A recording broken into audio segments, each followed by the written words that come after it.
Welcome to Inside College Admission, conversations with admission leaders about matters that affect the college-going process. My name is Peter Van Buskirk, and I'm joined today by Stephanie DuPaul. Stephanie is the Vice President for Enrollment Management at the University of Richmond. Welcome, Stephanie. Thanks, Peter. So how are you these days? We're into early April of a health crisis that seemed to make March the longest month I've ever seen. How's April shaping up for you now? April's looking equally long, equally long. Well, it's got to be a little frustrating because as an admission officer, this is the time of year you look forward to. It's a sort of a time of celebration. And all the students you've been considering as applicants have now been admitted, and they want to come see you. You want to see them, and everybody's feeling good about that. And then, of course, you have thousands of other students who are in the next class who want to come see you, and you can't do anything with them, right? So it's got to be very frustrating. Totally frustrating. It's April's my favorite month, right? Because it's the month when everything is possible. Because the students you're talking to have been admitted, so you've gone from the paper, not knowing who they are really in person, fully well-rounded, and you're finally meeting them face to face, knowing they've been admitted, and talking about the possibilities of what the next 4 years are going to be on your campus. And at the same time, you're out on the road meeting juniors who are just starting the process, right? So April is the month of possibilities and joy and celebration, and it's the best time of year.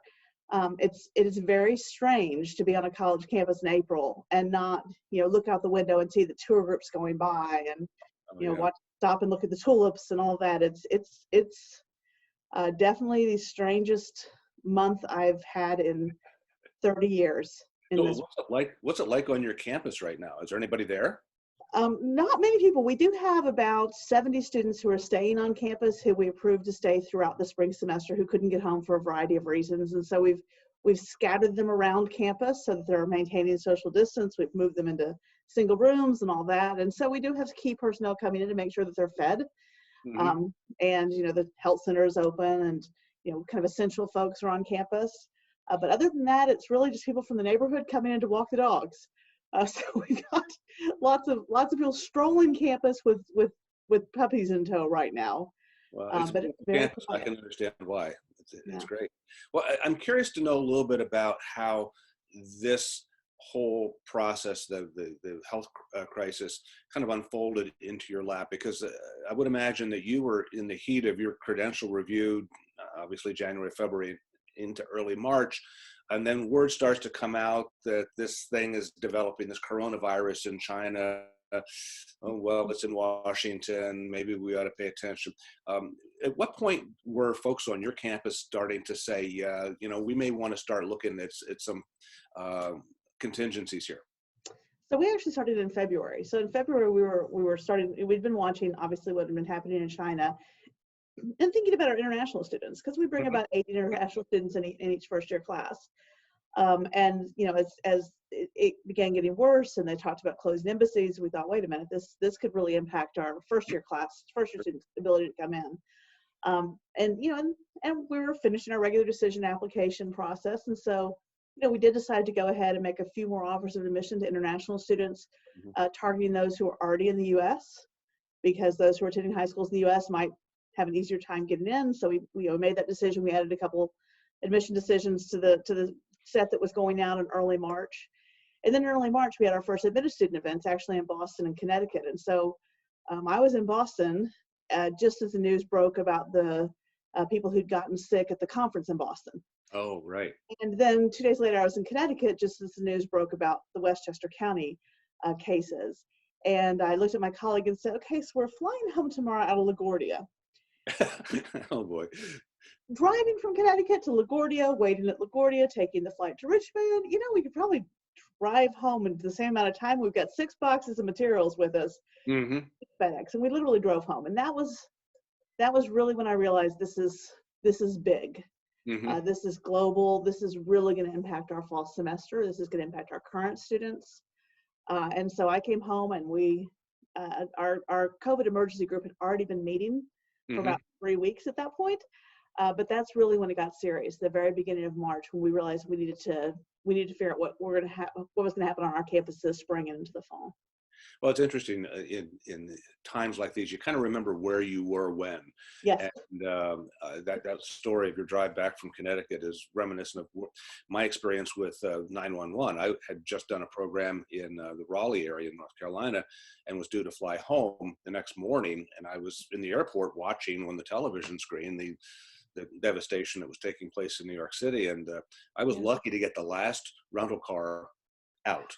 And it was an 8-hour drive, and I was approaching Washington, D.C. on Route 95. The big electronic signs over the highway said, Washington, D.C. closed. And boy, just talking about kind of establishing a perspective, it was disheartening, startling, frightening. So I would imagine you probably dealt with a lot of emotions on that ride home. Absolutely. Absolutely. But, I think at that point, at that point we were just talking and, talking about what are we going to do? How does this change the work that we do? We started talking about the students and what they were dealing with. Focusing at that point, we were more worried about our continuing students, our current students. In the past month, that has so shifted to talking about what high school seniors and now high school juniors are going through. Yeah. So as we were able to sort of take care of our current students and get them home and where they needed to be and figure out instruction, then the focus really fully turned to, oh my gosh, the seniors, they're here. It's just horrible, what they're going through. And then the poor juniors and the uncertainty they have. This is really transformational for high school students right now. Well, right. And so as you on your campus have been contemplating the seniors, let's deal with them first.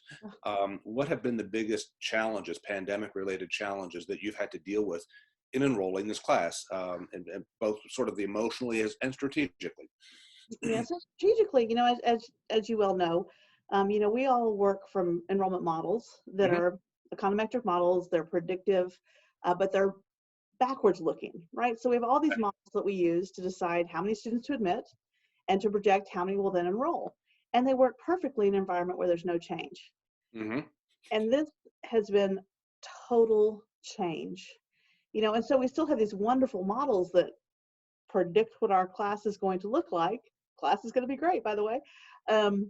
And they're really a picture of what would have been. We've really had to step back and say, the models may say this is what our class is going to look back, but we need to be looking outside of our models and looking at the world around us and trying to figure out where students are and how they're feeling and what they're going through right now, making their decisions. So, it definitely has changed it's changed at the very basic level what we're doing. We've got no admitted student programming on campus. We've got no campus tours on campus. So we've really had to go into hyperdrive to create virtual experiences for students to try and help give them the experience that they need to help make their college decisions. A little bit more about that in a moment, but I'm thinking your discussion about models is reminiscent of a time going by for me as well. And the models are great when you can count on the history that upon which they're built. Do you feel like you're flying in the dark right now, a little blind in this process? In some ways, yes. We have a couple of periods of time we can look back on to see what happened when. So you mentioned 9/11, for example. While it happened at a different time in the admissions cycle, it did have some impact on the admissions cycle. The economic crisis back in 2008, 2009. It is. We're looking at that economic crisis as the lens we can use to consider what this year's class might look like economically and what they might be feeling economically. And so we're using what we have historically that may be similar. But yeah, the models are. So does that mean that this could be the year of the wait list broadly? I think this will be the year of the wait list broadly and deeply. Yeah. The wait list is always the insurance policy, and if ever one was needed. Indeed. And if you look at this year, for example, with the embassies being closed worldwide, every school that has international enrollments built into their freshman class is now sitting on this fence and wondering on this precipice, not will they come, but can they come? Exactly. If the embassies are closed into the summer, students will not be able to get visas. We will not have international enrollment in the United States in the fall semester for new freshmen. That's a big shift in our models, and so people are definitely watching that and trying to figure out how to manage that, either through more waitlist admits or through spring admission programs, or through remote start programs. But I think waitlist is going to be very heavy this year. Have you, as an institution, taken a look at some of the structure of the decision making? Either, in other words, the May 1 candidate reply date, enrollment deposits. I've heard some schools have increased their enrollment deposits. Some have actually decreased the enrollment deposits. Some have become flexible with the enrollment dates. How's the enrollment period going to look for you guys? So we did talk about, there was talk, when people started looking at deferring their application, their enrollment deadline. We looked at it, we discussed it, because at that point we just canceled all of our events, and we thought, well, what if we did move the enrollment deposit deadline to June the 1st? Would students be able to visit us in May? And in the end, we decided not to move it, really for two reasons. One, because we didn't know if students would be able to move in May, to come and visit us in May. We didn't know what would be open, what would be closed, how mobile people would be in May. And so if we pushed off for that reason to June 1, then what happens if we can't visit in May? Do we push it off until July 1? I mean, at some point we do have to enroll students in classes, which we do in the summer, and get them in their residence halls. So we decided not to, in part for that reason, and in part because we've always had a pretty flexible extension process. For a student who needs extra time, they email, call, or write to our Dean of Admission, explain what's going on, and we've got a process in place. We can give people extra time if they need extra time. So we decided not to extend our deadline. We haven't changed our deposit. Our deposit is a true deposit, so it comes off the student's first semester bill automatically, so it's not a significant financial impact, and also it's waived for any student who has generous financial aid and a large need-based aid package. They don't actually have to pay it, so we weren't worried about the cost of it being an impediment for students making their decisions. So at this point, we are staying with the May 1, knowing that we have an appeal process in place if a student needs a little extra time.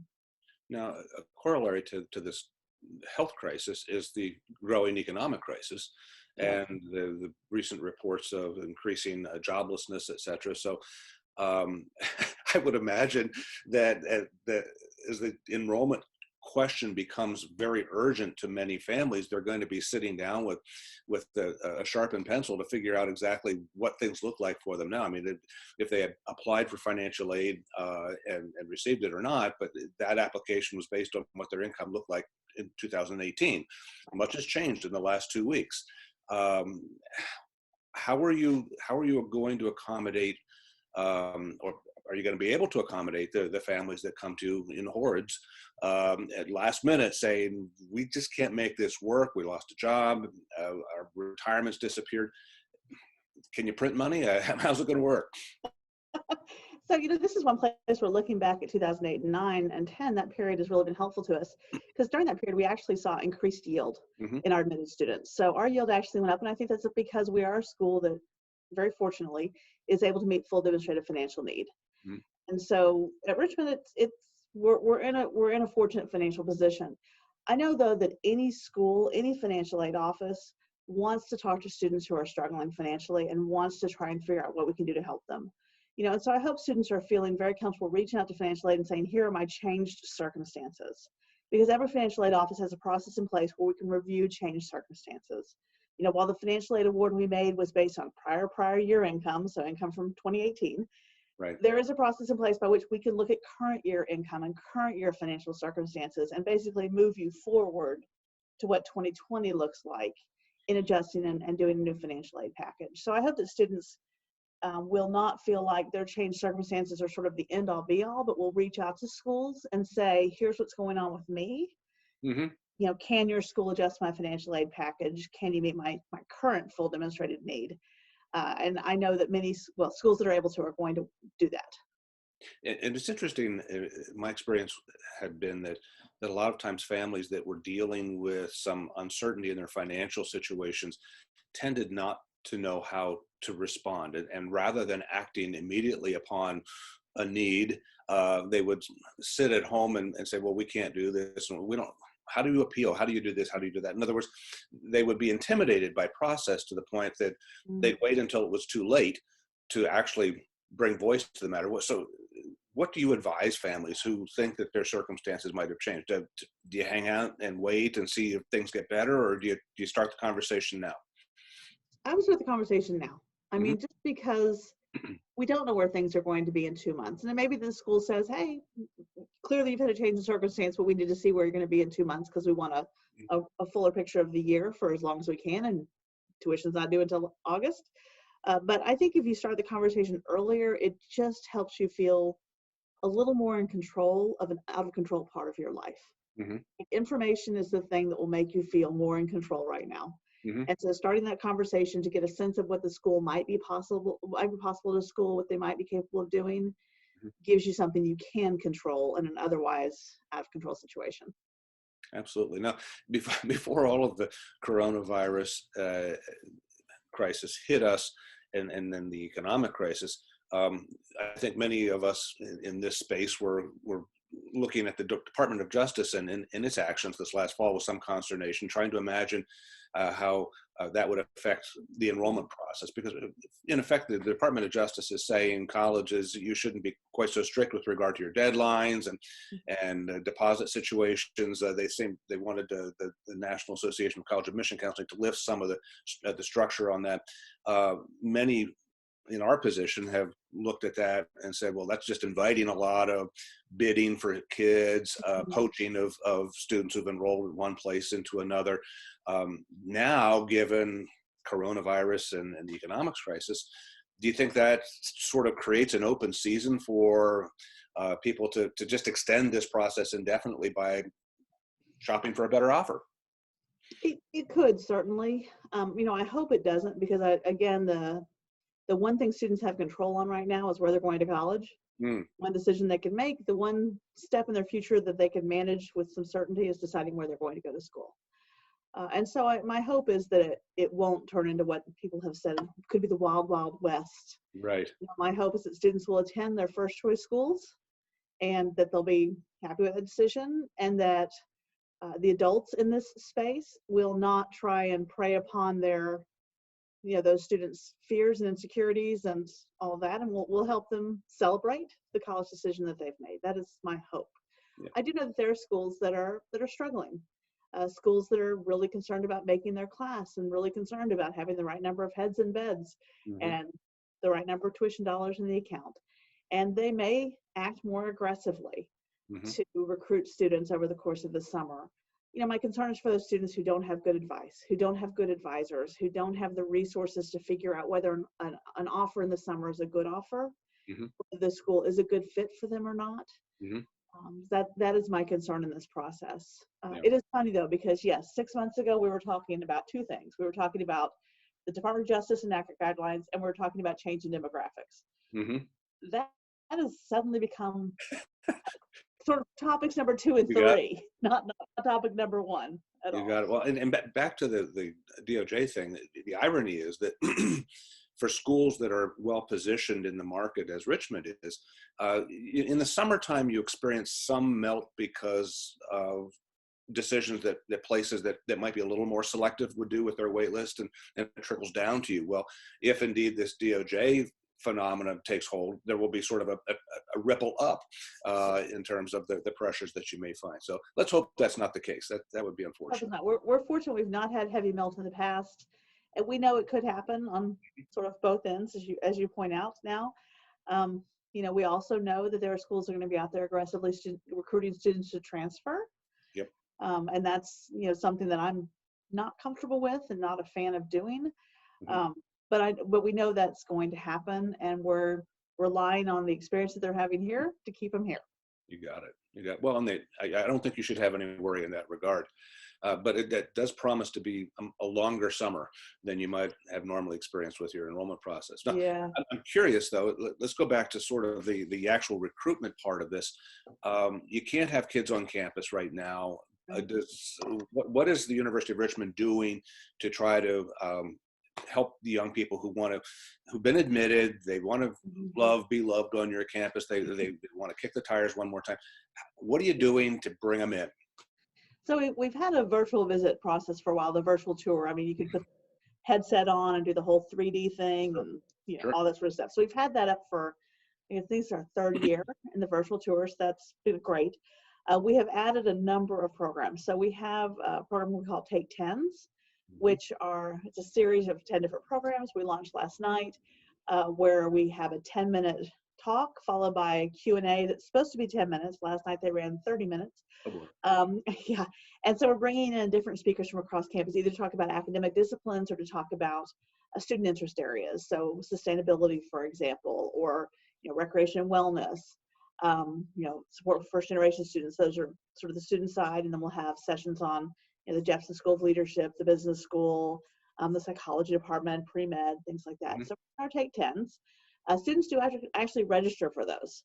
And so you register for it as if you would a campus visit, and that way you can participate in the Q&A, but then we record it, we put it in our virtual vault so other students can watch it later if they weren't able to participate.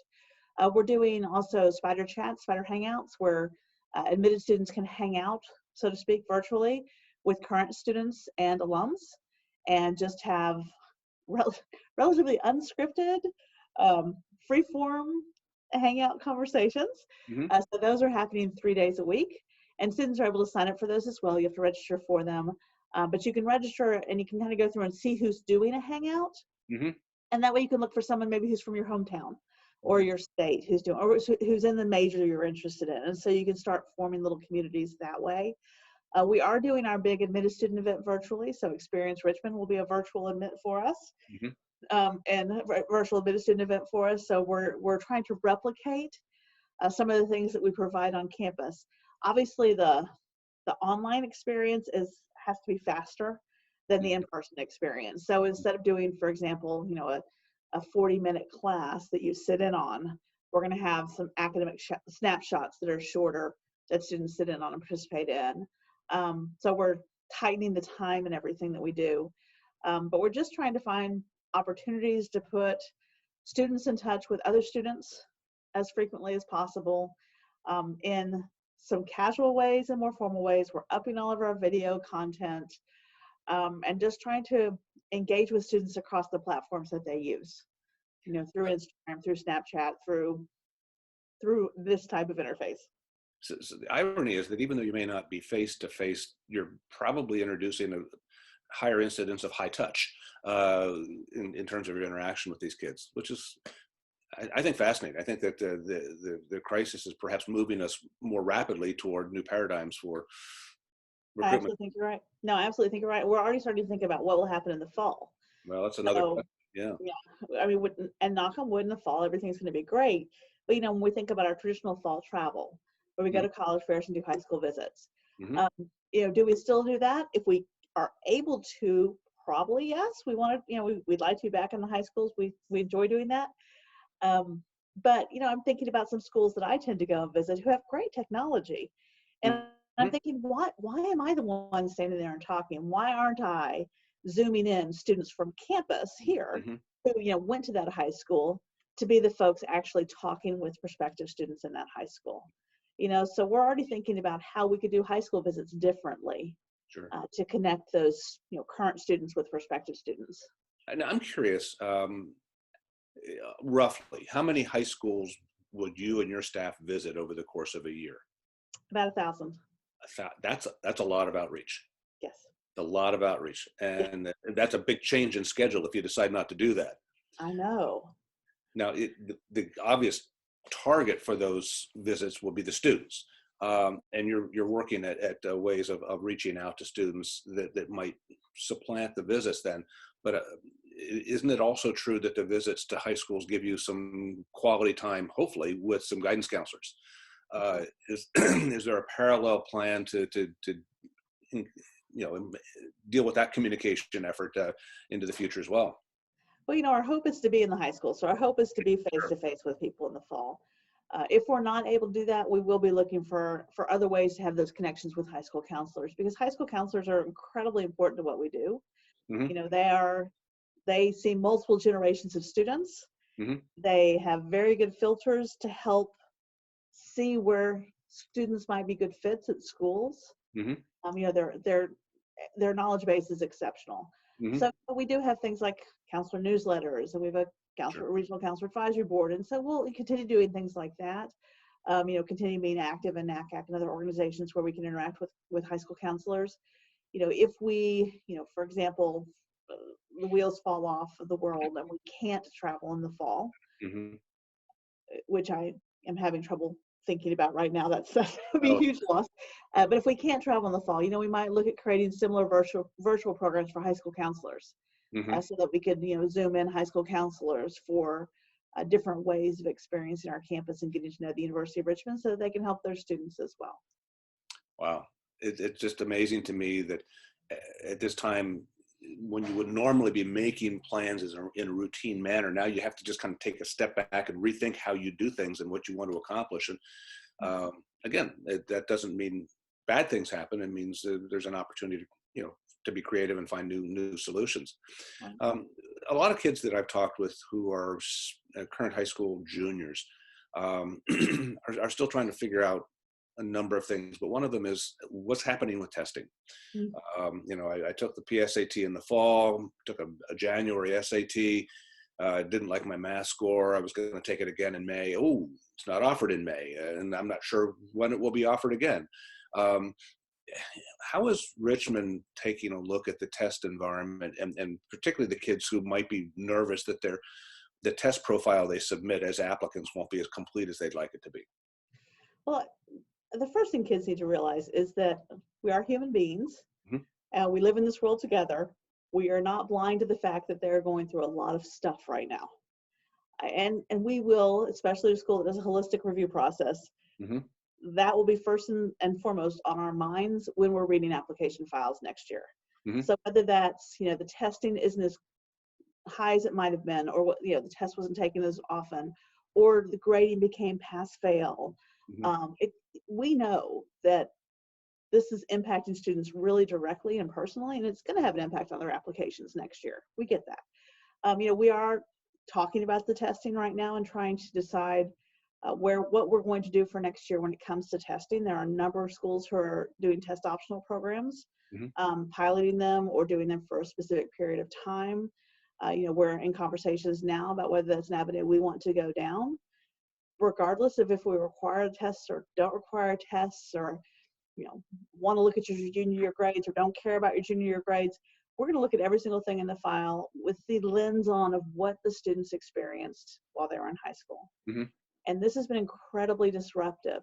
Students are not going to be able to, have the same athletic success that they did. They're not going to have the same experience as class officers that they did. Many of them who were on path to finish Eagle Scout, they're not going to finish their Eagle Scout. The things that have happened around them that will impact them and impact their applications. And it's our job as admissions professionals to always know that and recognize that and remember that and keep that in the front of our minds so that we're not penalizing students for things that are out of their control.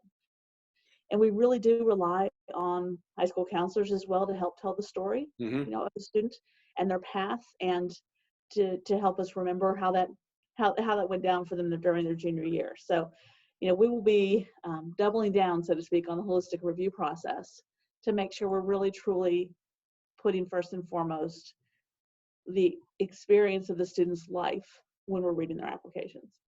You twice now mentioned holistic. Could you give us maybe a 50-word definition of what that would be? So the easiest definition is that the holistic review is not a mechanical review. So a holistic review process is the opposite of a process in which you take the SAT plus the GPA times 17, the factor of 4, and if your score is 97, you're admitted.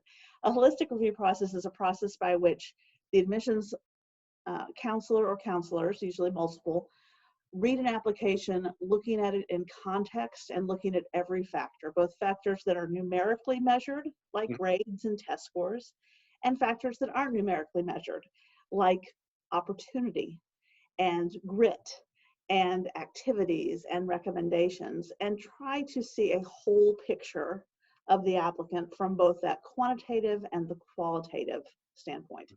It's a common admission review metric used in more selective universities, because the reality is if we're only looking at grades, if we're only looking at test scores, we have an applicant pool of about 12,000 students, and almost all of them are pretty fabulous. My mother would have been thrilled if I were as good as 75% of my applicants are.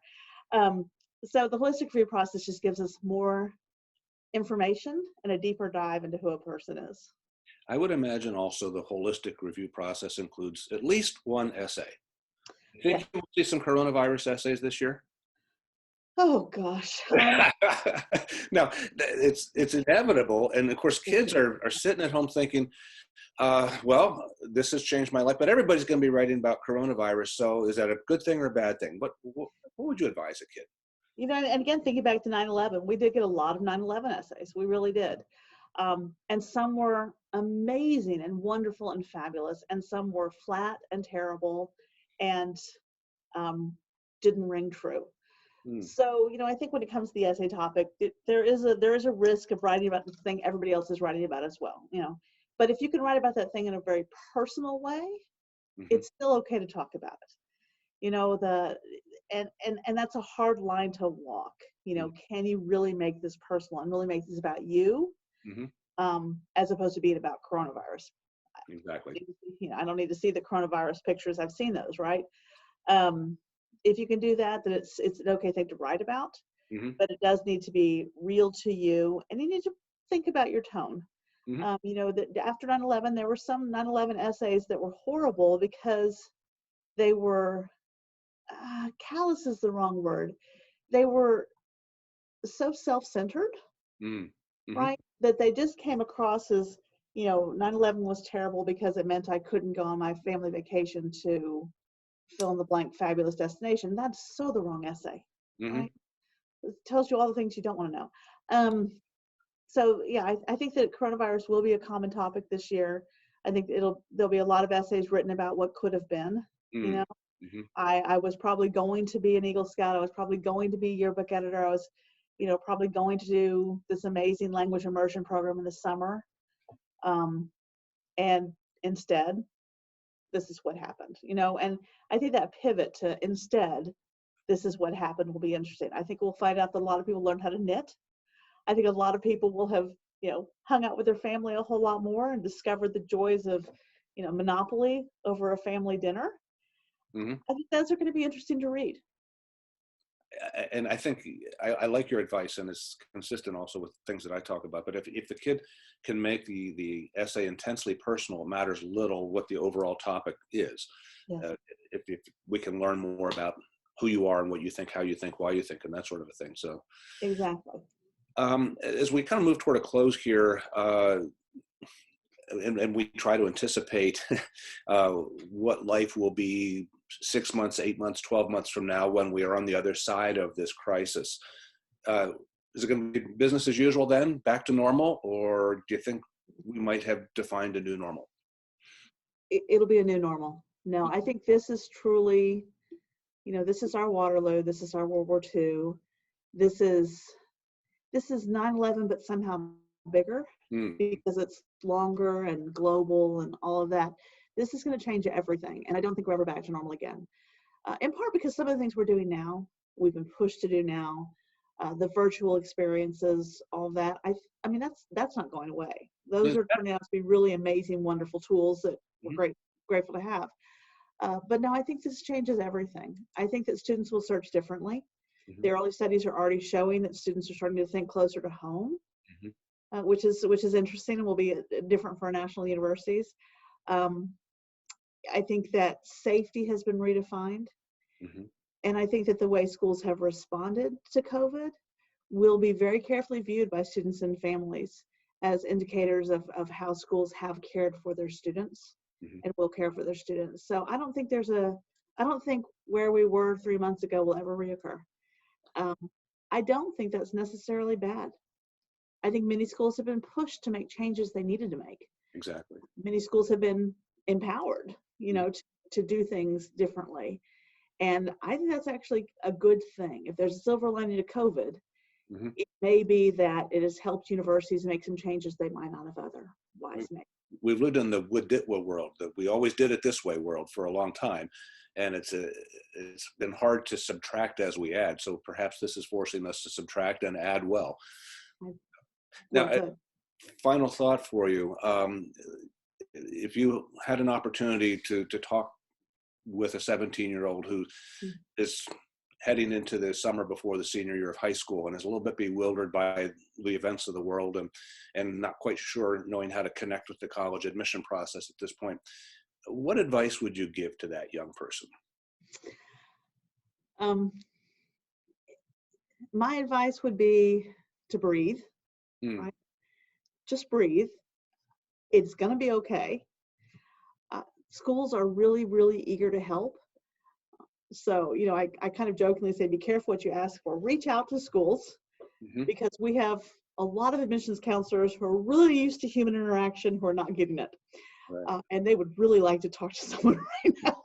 So, feel free to reach out, ask questions, start building relationships with schools, but mostly just kind of breathe.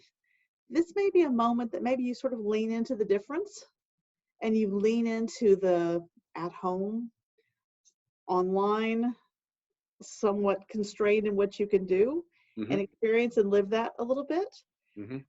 Treat this as if you suddenly had a study abroad semester you weren't planning for. Oh my, yeah. Right? If suddenly on a Tuesday you randomly ended up in France, where you didn't really know anyone and couldn't speak the language and didn't know how things worked, and that was your new reality, that's kind of what you're doing now. This is going to give you amazing resilience. Amazing resilience. So sort of lean into that experience and reach out for help if you need it, because there are a lot of admissions counselors who really, really, really want to help right now and really would enjoy having some of those conversations we're not getting to have in person. It's great advice. Wonderful.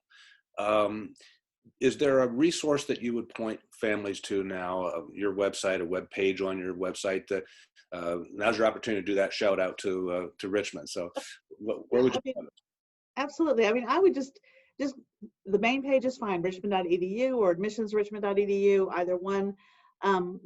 For parents, you might want to go to the main page just to look and see what we're doing for our students for COVID, to get a sense of how we've taken care of our own students, to give you a sense of our values, right?